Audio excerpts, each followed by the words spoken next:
So what are the core elements of Arctic pedagogy? They have been defined by many researchers throughout the Arctic looking at learning spaces, but what do you think are the core elements of Arctic pedagogy? Pause the video right now.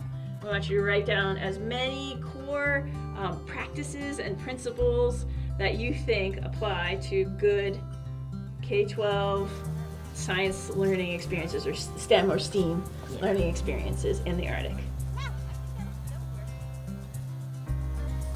All right. What did you come up with, and do they align with what the literature says?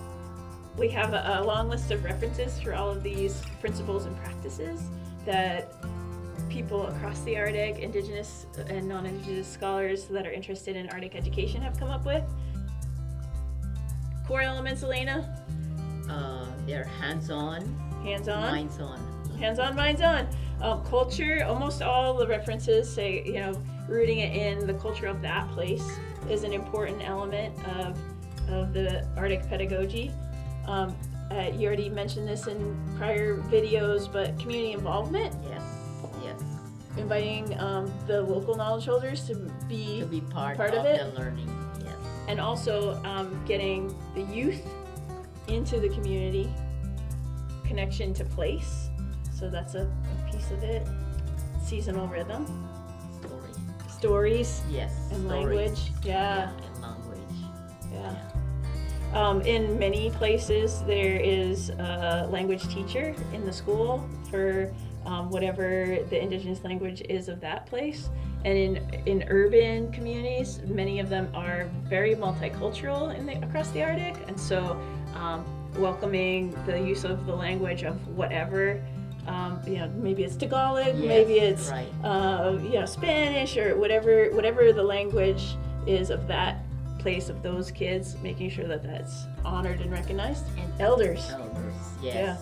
Yes, actually we've had some workshops where the main goal of the people who attended, community members, was to listen to elders. Yeah. Because they wanted learning about climate change. It gave them hope to listen to their elders and saying, well, we've adapted a lot of times and been successful. So they wanted to hear that. Yeah.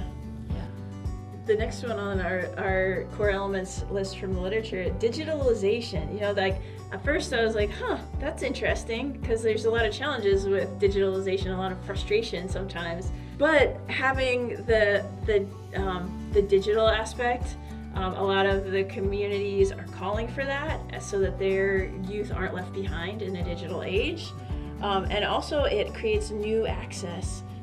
Courses like this that are virtual and online then become accessible. The only thing that we need to be aware of is in digitalization of interviews, we need to make sure that we have the consent and permission of the ones who have been interviewed. We need to think about data sovereignty. Yeah. And also protection of minors. Yes. Right? Yes. So if you're planning on videoing any Meet the Scientist session that's delivered virtually, every single kid needs to have parent signed or guardian signed waiver. Right. So that's something to pay attention to if you're doing digital. Observation, you mentioned that earlier, and that's one of the easiest ones to weave into any K-12 classroom, is getting the kids to really observe.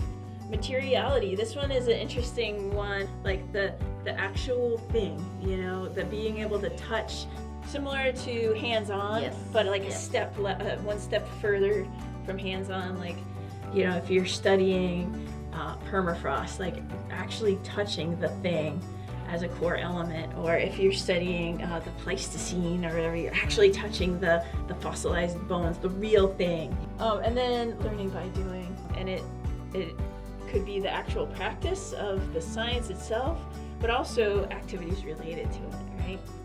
The next thing we wanted to touch on is, okay, so if you can weave these elements, these core elements, you're going to have a better designed experience for the kids that you're working with.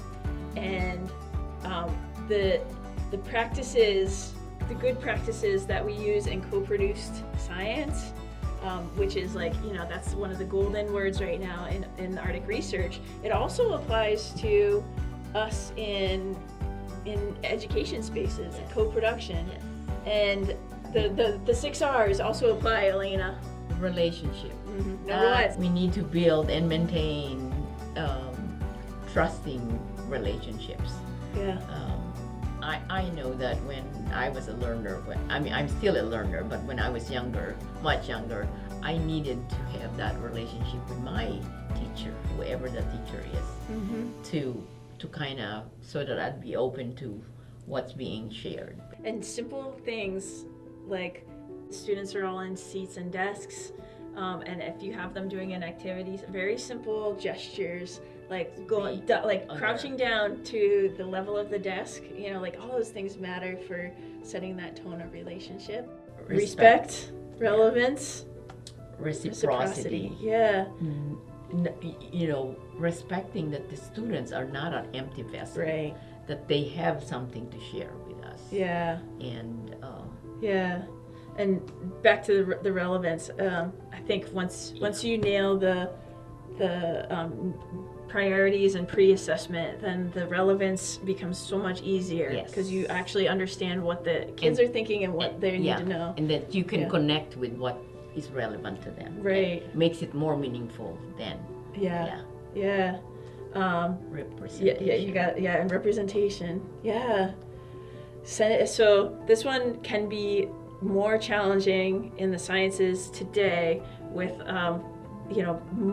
there's a higher proportion of scientists coming from outside the Arctic to do this type of work than from within the Arctic.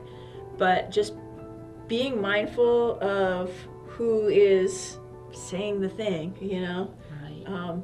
Yeah. And I guess that's one reason why reciprocity is important, because then, because if they don't see themselves in the scientist who's sharing, then the scientist can actually relate to what's important to them and say, you can be a scientist as well. So making sure that there's representation in who's doing the teaching, who's being given the authority to teach. Yes. Also, I remember one time we had a famous NASA scientist do a Zoom call with a classroom or a video conference call in a very small village up near the Brooks Range, and that scientist started by showing pictures of himself as a little kid that was the same age. So number one, I was a kid too. I'm not just a famous NASA scientist, but I was a kid too. And this was my journey from a small place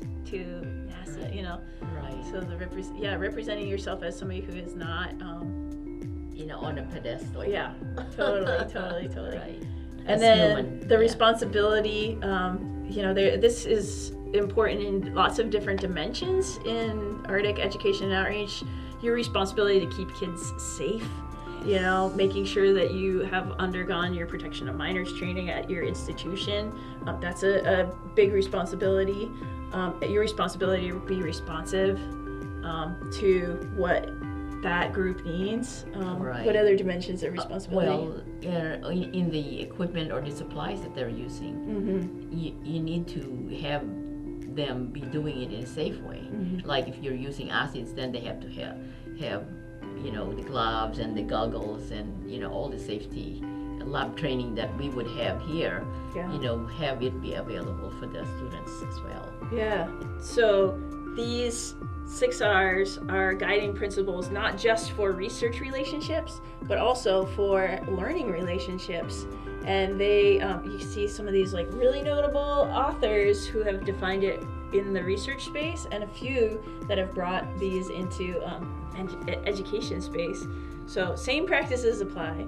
And when you look at the, one of the golden words right now in Arctic research, co-production of knowledge, you see some of the same processes and same activities involved in co-production also should be happening in the education space. Yes, right, because we don't consider the students as empty vessels and that they were just, filling them, but they are active participants. And the more active they are, the easier and the better they can learn. Yeah. Yeah, because they're involved in directing on what they're interested in, and building on their knowledge. Yeah. And we've done co-produced K-12 curricula as we showed in one of our examples with the Association of Interior Native Educators. It takes a long time, and it's very deliberate and intentional.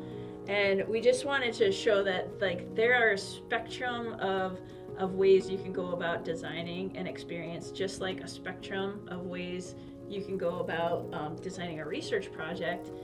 This is one of our friends, Dominique David Chavez.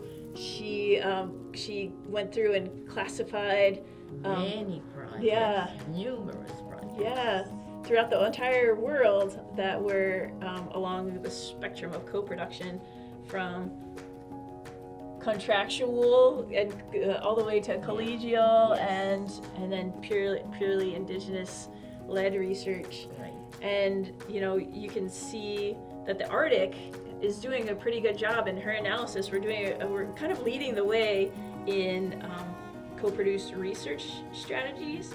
A very similar spectrum can be used in education, and we see it in inquiry itself from scientists. You taught me this inquiry learning, Elena. You taught it to me 15 years ago. Right. Where it could be directed, just one way from the educator to the students, or it could be a guided one where you have, some directions, but then some ways that the students direct their learning, and then it could go completely on the fully open inquiry. Open inquiry where the learner is the one directing everything that's going on. Yeah.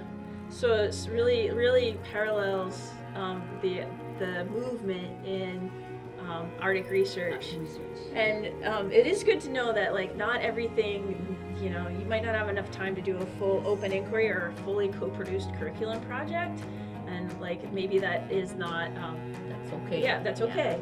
The idea is that you're acknowledging the learner and the community as the center of the experience and not your science objectives. And I think that's the thing that we're trying to flip the model of, where it used to be, it's the scientist, it's the focus on the scientist, and now we're focusing on the learners. That's important. Yeah. Okay, thanks for that discussion with us. We're heading towards applying these principles and using them to analyze some examples of education projects that have come out of the Navigating the New Arctic program that the National Science Foundation has had. You'll see some project highlights, and we want you to think about those, the 6 R's, and think about those core elements of Arctic pedagogy as you're watching them, and see if you can analyze them for strengths and growth areas of their projects.